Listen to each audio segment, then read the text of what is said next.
میں آپ سے پوچھتا ہوں کہ حضرت ابراہیم علیہ السلام کے قدم صرف اسی پتھر پہ لگے یا زندگی میں کسی اور جگہ پہ بھی لگے؟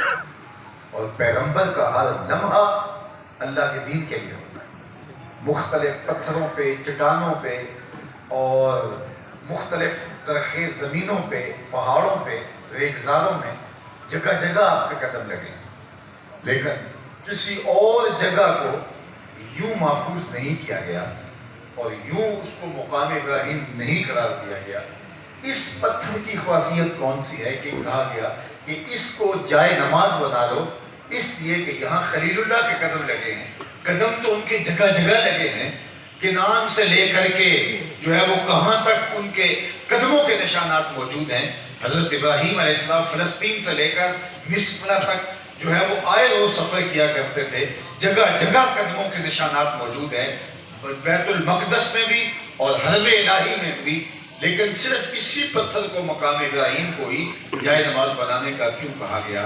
تو میاں اور جگہوں پہ بھی پتھر ان کے قدم لگے، لیکن اس پتھر کو محفوظ اس لیے کیا گیا، اس کی چھاتی پہ کھڑے ہو کے حضرت ابراہیم نے کہا تھا ربنا وابعث فیہم رسولا، گویا اس پتھر کی چھاتی پہ کھڑے ہو کر حضرت خلیل نے میرے نبی کا میلاد پڑھا تھا۔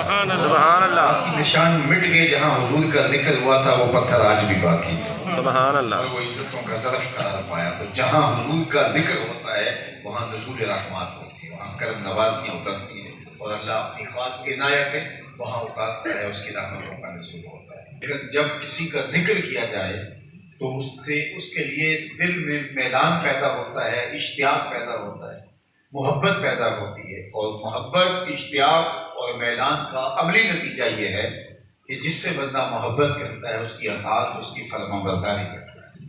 اس لیے ہم حضور علیہ السلام کا ذکر کر کے اپنے ایمان کی تسکین بھی پاتے ہیں، اور اس سے حضور کی محبت میں، حضور کے پیار میں اضافہ ہوتا ہے۔ تو اس کا لازمی نتیجہ یہ ہونا چاہیے کہ ہم اس مذکور کی زندگی کی مطابقت میں اپنی زندگی بسر کریں، جن کا ذکر کر کے ہمیں تسکین پہنچتی ہے، جن کے تذکرے سے راحت جان نصیب ہوتی ہے، جن کی گفتگو ہمارے لیے قرار باطن کا سامان ہے، تو ان کی زندگی کے اسلوب کو، ان کے بتائے ہوئے طریق کو، ان کی گزاری ہوئی زندگی کو، ان کی حیات نور کو اپنی زندگی میں اتارنے کی کوشش کریں، تاکہ ہماری محبت عمل سے ہم آہنگ ہو جائے، ہماری محبت جو ہے وہ عملی تقاضوں سے ہم آہنگ ہو جائے، صرف ہماری زبان سے اظہار محبت ہی نہ ہو بلکہ ہمارے رویے بھی گواہی دیں کہ ہم اس آقا و مولا کے ساتھ محبت کرتے ہیں، اور محبت کا سب سے بڑا تقاضا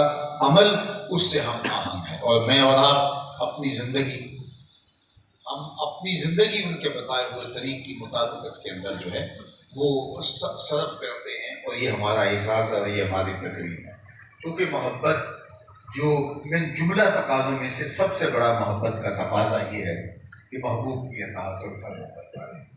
اور میں آپ کو بتاؤں کہ یہ دنیا کے کسی شخص سے ہمارا محبت کا ربط و رشتہ ہو جائے تو ہم اس کی بات ماننے پہ مجبور ہوتے ہیں، حالانکہ بعض اوقات وہ ایسا حکم بھی دے دیتا ہے جس کا پورا کرنا عملاً ممکن نہیں ہوتا۔ محبت میں ایسی کتنی داستانیں موجود ہیں اور ایسے کتنے احکام ہیں جن کا بجا لانا شاک ہوا، لیکن فرحاد پھر بھی پیشہ اٹھا کے چل پڑا، اور وہ پتھر کو کھودنے لگا کہ میں نہر نکال کے لاؤں گا، چونکہ جب شیری نے کہہ دیا کہ اگر تم میرے سے دعویٰ محبت کرتے ہو تو تمہیں پہاڑوں سے دودھ کی نہر کھود کے لانا پڑے گی۔ پہاڑوں سے دودھ کی نہریں نکلا تو نہیں کرتی، لیکن اس نے کہا کہ اگر میرے محبوب نے کہہ دیا تو میں یہ بھی کروں گا۔ اس نے آگے سے کوئی لال و لایت نہیں کیا کہ میں یہ کیسے کر سکتا ہوں، یہ تو ممکنات سے نہیں ہے۔ لیکن دوسری جانب جن سے ہم محبت کرتے ہیں وہ حکم دینے سے قبل ہماری زندگی کے اندر اس پر عمل کرنا کس حد تک ممکن ہے اس کو پہلے دیکھتے ہیں، پھر حکم ارشاد کرتے ہیں۔ لولا ان اشق علی امتی لامرتهم بالسواک، اگر امت پہ شاک نہ ہوتا تو میں ان کو ہر نماز کے ساتھ، ہر وضو کے ساتھ جو ہے مسواک کرنا لازم قرار دیتا ہے۔ یعنی یہ کس قدر اپنے عاشق زار کا خیال رکھتے ہیں اور وہ کس قدر مکلف ہو سکتا ہے، اس کے اوپر کس قدر سہل اور آسان ہو سکتا ہے۔ تو ہر وضو کے ساتھ مسواک کرنا ممکنات سے تو ہے، لیکن مشقت میں مبتلا ہو جائے گی امت۔ تو فرمایا اس لیے میں تمہیں اس کا بھی حکم نہیں دیتا، ورنہ میرا جی چاہ رہا تھا اس کا حکم دے دوں، لیکن یہ مشکل ہو جائے گا۔ ایک دنیا کا عاشق ہے، اس کو حکم دیا جاتا ہے پہاڑ سے نہر کھود کے لاؤ، تو وہ اس کے لیے بھی آمادہ ہو جاتا ہے۔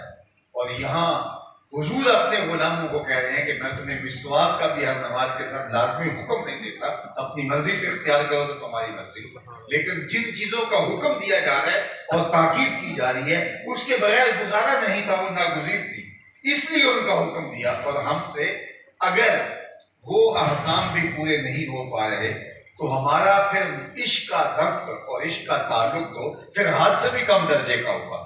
فرحات کو مشکل اور ناممکن حکم دیا جاتا ہے تو وہ کرنے کے لیے تیار ہو جاتا ہے، اور ہمیں صرف جس کا امکان موجود ہے اور جس کے کرنے کے لیے سہولت اور آسانی ہے صرف اسی کا حکم دیا جاتا ہے۔ اور اگر ہم نکمے وہ بھی نہ کر گزریں اور ہم دعویٰ کریں کہ ہمیں وصل محبوب ملے اور ہمیں اس محبت کا صلہ و اجر ملے، تو ہم نے تو وہ عمل ہی نہیں کیا۔ ہاں، صحابہ کی زندگی آپ دیکھ سکتے ہیں کہ انہوں نے حضور کے بتائے ہوئے طریقے کے مطابق اپنی زندگیوں کو ڈھال دیا، یہاں تک کہ تبائے کسی کی تباہ کے سانچے میں نہیں ڈھل سکتی۔ دو حقیقی بھائی ہوتے ہیں لیکن تبائے کا اختلاف ان کے اندر موجود ہوتا ہے۔ کھانے پینے کی اشیاء، پہننے، سونے جاگنے کا مزاج، یہ ہر شخص کا اپنا ہوتا ہے۔ بعض کا ماں کو مسئلہ ہوتا ہے کہ میرا یہ بیٹا یہ چیز رغبت سے کھاتا ہے اور دوسرا بالکل اس کے قریب نہیں جاتا، تو وہ ایک چیز ایک بیٹے کے لیے اور دوسری دوسرے کے لیے تیار کر رہی ہوتی ہے۔ دو بھائیوں کی محبت مثالی ہونے کے باوجود ان کی تباہ کا اختلاف اس کو ختم نہیں کیا جا سکتا۔ لیکن صحابہ کی زندگیاں دیکھ لیجئے، انہوں نے اپنی تباہ کو بھی حضور کی تباہ کی مطابقت میں ڈال دیا۔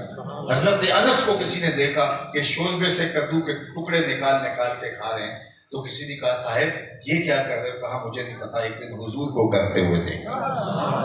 تو انہوں نے تو اپنی تباہ کو بھی حضور کی بتائی ہوئی تعلیمات کے سانچے میں، حضور کی عادات کے جو ہے وہ انداز کے اندر ڈھال دیا، اور اپنے آپ کو اس سانچے کے اندر یوں ڈالا کہ ان کی سوچ کے زاویے بھی اس کے مطابقت میں ہو گئے۔ اور تو آقا کریم علیہ السلام نے رک کے پوچھا یہ کس کا مکان ہے؟ وہ لوگوں نے بتایا فلاں انصاری کا ہے۔ تو آقا کریم علیہ السلام نے کچھ نہیں کہا، گزر گئے۔ کسی نے جا کے اس کو بتایا حضور علیہ السلام گزرے تھے، تیرا مکان دیکھا تھا، چہرے کے اوپر پسندیدگی کے آثار نمودار نہیں ہوئے، شاید حضور کو پسند نہیں آیا۔ اس نے کدال پکڑا اور اس کو زمین بوس کر دیا۔ 2-4 دن کے بعد دوبارہ گزر ہوا تو دیکھا ملبے کا ڈھیر پڑا ہوا ہے۔ تو اس انصاری صحابی کو بلایا، کہا میں گزرا تھا، تیرا مکان دیکھا تھا، یہ ملبے کا ڈھیر دیکھ رہا ہوں۔ کہا حضور میں نے گرا دیا۔ میں کیوں؟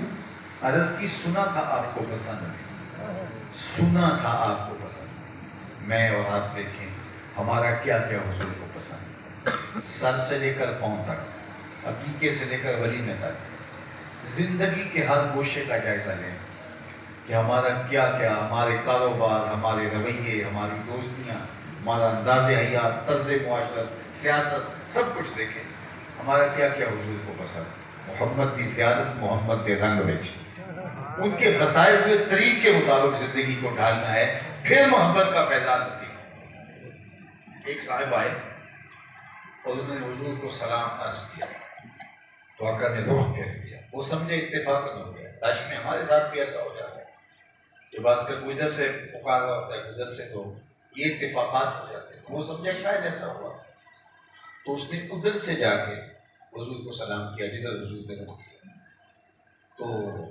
حضور نے پھر رخ پھیر دیا۔ اب وہ سمجھ گیا کہ آقا کریم علیہ السلام مجھ سے ناراض ہے، لیکن اس کو یہ معلوم نہیں تھا کہ ناراضگی کی وجہ کیا ہے۔ ہمیں اگر معلوم نہ ہو کہ ہمارے بڑے بزرگ استاد والد ناراض ہیں اور ہمیں ناراضگی کی وجہ معلوم نہ ہو تو ہم خود ناراض ہو جاتے ہیں۔ لیکن وہ پوچھتا پھرتا ہے صحابہ سے کہ حضور مجھ سے ناراض ہے، لیکن مجھے سمجھ نہیں آ رہی کہ ناراضگی کا سبب کیا ہے، کیونکہ وہ ایک طویل عرصے کے بعد سفر سے واپس آئے تھے۔ تو انہوں نے غور کیا، کہا یہ جو تم نے سونے کی انگوٹھی پہن رکھی ہے اس سے شاید حضور ناراض ہوں۔ کیونکہ آقا کریم نے سونا چاندی ریشم یہ مردوں کے لیے حرام کر رکھا ہے اور اس کو آتش دوزخ کا انگارہ قرار دیا، تو شاید حضور کی ناراضگی کا سبب یہ ہے۔ تو وہ آگے بڑھا اور انگوٹھی اتار کے جو سونے کی پہن رکھی تھی حضور کو پیش کرتے ہوئے، حضور اس وجہ سے ناراض ہیں، یہ رہی۔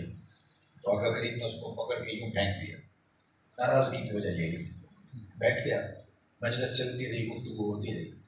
جب مجلس اختتام کو پہنچی، لوگ واپس پلٹنے لگے تو یہ بھی واپس چلا، تو کسی نے اشارہ دیا، وہ انگوٹھی تو اٹھا لو، تم تو نہیں پہن سکتے، شرعاً تمہارے لیے جائز نہیں، لیکن تمہاری بیوی تو پہن سکتی ہے، تو اس کو بھر کے اٹھا لو، ہے تو تمہاری۔ تو صحابی نے جو جواب دیا سنیے، اس نے کہا واللہ لا آخذ وقد طرح رسول اللہ صلی اللہ علیہ وسلم، کہا اللہ کی قسم اس انگوٹھی کو کبھی نہیں اٹھاؤں گا جس کو میرے حضور نے پھینک دیا ہے، سبحان اللہ، نہیں اٹھاؤں گا۔ میں اور آپ اپنی زندگی پہ غور کریں، ہم کوئی ایسی عادت تو نہیں اٹھائے پھر میں جس کو حضور نے پھینک دیا، کوئی ایسا رویہ تو نہیں اٹھائے پھر میں جس کو حضور نے پھینک دیا، کوئی ایسی دوستی تو نہیں اٹھائے پھر رہے جس کو حضور علیہ السلام نے پھینک دیا، کوئی ایسا کاروبار تو نہیں اٹھائے پھر رہے، کوئی ایسا طرز زندگی، کوئی ایسا انداز معاشرت تو نہیں اٹھائے پھر رہے جس کو حضور علیہ السلام نے پھینک دیا۔ سر سے لے کر پاؤں تک، عقیقے سے لے کر ولیمے تک، نجی زندگی سے لے کے سیاسی طرز انداز حیات تک، میں اور آپ اپنا جائزہ لیں، بھرپور جائزہ لیں، چونکہ اسلام کوئی زبان پہ اترنے والا دین نہیں ہے، اسلام ہمارے قلب پہ، ہمارے قالب پہ، ہمارے جسموں پہ، ہماری روحوں پہ، ہمارے رویوں پہ نافذ ہونے والا ہے۔ ہم نے سمجھا کہ اسلام ہماری زبان پہ نازل ہوا ہے، اور ہم یہاں سے کہتے ہیں مسلمان ہیں، زبان سے کہتے ہیں عاشق رسول ہیں، زبان سے کہتے ہیں ہمارے جیسا زمانے میں کوئی نہیں، تو یہ زبان کی نوک پہ اترنے والا دین نہیں ہے، یہ روح کی اتھا گہرائیوں تک اترنے والا دین ہے۔ کیا بات، ہمارے رویے، ہمارے کنائے، ہمارے اشارے، طرز زندگی، انداز معاشرت، ہمارے سوچنے سمجھنے کا انداز ایسا ہو کہ میرے استاد فرمایا کرتے تھے یہ نہ ہو کہ لوگ تمہیں پوچھے تم کون ہوتے ہو اور تمہیں بتانا پڑے صاحب مسلمان ہوتے ہیں۔ یہ دیکھو مذہب کے خانے میں اسلام لکھا ہے، آپ فرمایا کرتے تھے نہ کسی کو پوچھنے کی نوبت آئے اور نہ تمہیں بتانے کی ضرورت، تمہارا طرز زندگی، انداز معاشرت، رویے ایسے کہ یہاں سے پانی ملا دودھ نہیں مل سکتا، اس لیے کہ یہ حضور کا عاشق ہے۔ جب یہ ٹائٹل میرے ساتھ جڑ گیا ہے تو میں کس طرح ملاوٹ کر سکتا ہوں، میں کس طرح دو نمبری کر سکتا ہوں؟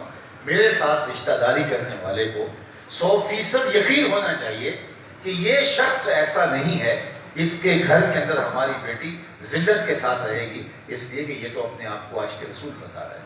لیکن اگر میرے یہاں بہت بڑا بیچ لگا ہے اور زبان کی نوک پر جو ہے وہ اس طرح کے الفاظ پوچھتے ہیں کہ میرے جیسا زمانے میں کوئی نہیں، لیکن رویہ میرا اس کے برعکس ہے، تو میاں یہ منافقت میں آپ کے ساتھ کر سکتا ہوں، آپ میرے ساتھ کر سکتے ہیں، لیکن جس محبوب کے ساتھ ہم دعوی عشق رکھتے ہیں، اقبال نے کہا تھا کہ چشم تو بینندۂ ما فی الصدور، تیری نظر تو سینوں کے چھپے راز بھی جانتی ہے۔ سبحان اللہ، ہم ان کی نگاہوں کے اندر جو ہے وہ اپنے آپ کو اچھا ثابت نہیں کر سکتے، الا یہ کہ ہم اپنے آپ کو عملاً اچھا بنا لیں اور اپنے رویے کو اتنا خوبصورت بنا لیں۔ 5 گانا نماز اگر ہماری زندگی میں داخل ہی نہیں ہوئی اور ہم سمجھتے ہیں کہ ہمارے جیسا عاشق رسول ہی کوئی نہیں ہے، تو یہ جھوٹ بول رہے ہیں۔ اللہ کے محبوب نے فرمایا جعلت قرۃ عینی فی الصلاۃ، میری آنکھوں کی ٹھنڈک نماز میں رکھی گئی ہے۔ سبحان تو اللہ، حضور بے سے شک، عشق کرنے والا کیسے ممکن ہے کہ وہ نماز ترک کر دے؟ محبوب تو آدھی زبان سے کہے اپنے محب کو کہ پہاڑوں سے نہر کھود کے لاؤ، تو پھر ہاتھ پیشہ اٹھا کے چل پڑتا ہے، اور قرآن و حدیث میں 1 2 4 10 مرتبہ نہیں 750 مرتبہ نماز کا حکم دیا گیا، مختلف صیغوں سے، کبھی حکایتاً کبھی صیغہ عمل کے ساتھ 750 مرتبہ نماز کی تاکید موجود ہے، اور اتنی بار محبوب کہیں اور ہم صرف 5 سے 7% نماز پڑھتے ہوں، نمازیوں کی تعداد معاشرے میں 5-7% ہو اور عاشقوں کی تعداد 100% ہو، میاں عاشق تو بہت اوپر کی بات ہے، محبت سے بھی اوپر کی بات عاشق ہے۔ عاشق کوئی محض دعویٰ نہیں ہے، یہ تو عملی دلیل ہے۔ وہ ہمارے استاد پڑھا کرتے تھے کہ عاشق ہر کوئی آندہ پر عاشق بنتا مر کے، زہر پہ اللہ کوئی نہیں پیندا پر عاشق پیتا مر کے۔ کیا ہے بات. عشق تو بہت بہت بلند پرواز ہے، اور وہ تو اتنا چھوٹا دعویٰ نہیں ہے. سب سے پہلے ہم مطیع تو ہو جائیں، فرما بردار تو ہو جائیں، ہم اچھے مسلمان تو بن جائیں. یہ تو سپرلیٹو ڈگری ہے، یہ تو بہت اعلیٰ مقام ہے. مسلمان اس مرتبہ کمال پہ پہنچے کہ عاشق کہنا ہے. اللہ اکبر. عاشق دیکھنا تو بلال حبشی کو دیکھو، سبحان اللہ. دیکھنا تو ویسے کرنی کو دیکھو، عاشق دیکھنا تو ابو بکر عمر کو دیکھو، عثمان و علی کو دیکھو، عاشق دیکھنا تو ملا جامی کو دیکھو. تو عشق تو بہت اونچی اونچی اڑان ہے، بہت بلند پرواز ہے. ہم ایک سادہ مسلمان بھی نہیں بن سکے، بلکہ میں اگر کہوں تو شاد نہ ہو، ہم ایک اچھے انسان بھی نہیں بن سکے. ہمارے رویے، ہماری زبان سے پھوٹتے ہوئے شرارے، دلوں کے اندر بھرے ہوئے بغض، نفرت اور کینے، اور ہمارے اندر جو کچھ رکھا ہوا ہے، ہم تو ایک اچھے انسان بھی نہیں ہیں. اور مسلمان کا درجہ اس سے اوپر ہے اور عاشق سب سے اوپر ہے. اور ہم اپنے آپ کو عاشق سے کم کہتے نہیں ہیں. اور ہمیں 5 وقت کی نماز بھی میسر نہیں.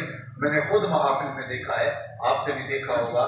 خدا نہ کرے آپ میں کوئی ایسا ہو، لیکن ہو سکتا ہے کوئی ایسا موجود بھی ہو جو محفل کو ذوق سے سنتا ہو، لیکن چونی اذان پکاری جائے تو دائیں بائیں ہو جائے، اور نماز کے پاس بھی اس کے پاس وقت نہ ہو، اور محفل میں جھومتا بھی ہو اور نعرے بھی لگاتا ہو اور شوق فراواں کا اظہار بھی کرتا ہو. چہرے سے لگے کہ اس سے بڑا تو عاشق پورے مجمع میں نہیں ہے. اور جو ہی اذان پکاری گئی تو وہ سیدھا راستہ اس نے لیا اور چلا گیا، اور نماز کی اس کو توفیق نہ ہوئی.